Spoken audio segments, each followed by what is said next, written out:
توحید و سنت کو ماننے کے بعد جنت میں جانے کے لیے ایک بہت بڑا راستہ اور بہت بڑی شرط وہ نمازی ہونا ہے۔ اگر آپ یہ پہچاننا چاہیں میں نمازی ہوں یا نہیں، تو یہ دیکھیں کہ فجر میں آپ کے کیا روٹین ہے۔ اگر آپ فجر باجماعت پڑھتے ہیں تو ٹھیک ہے، اور اگر معاملہ اس کے برعکس ہے تو اپنا محاسبہ کیجئے۔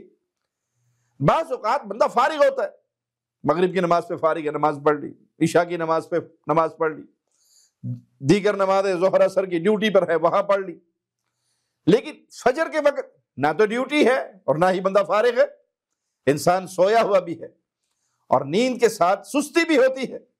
لیکن جو شخص نیند بھی قربان کرتا ہے، سستی سے بھی جان چھڑاتا ہے اور وہ اٹھ کر فجر کے لیے جاتا ہے تو واقعی نمازی ہے۔ اور اگر فجر اس کی بستر پہ اور سورج نکلنے کے بعد ہے تو پھر یاد کر لیجئے یہ دل مردہ ہو چکا ہے، اسے دوبارہ زندہ کرنے کی ضرورت ہے۔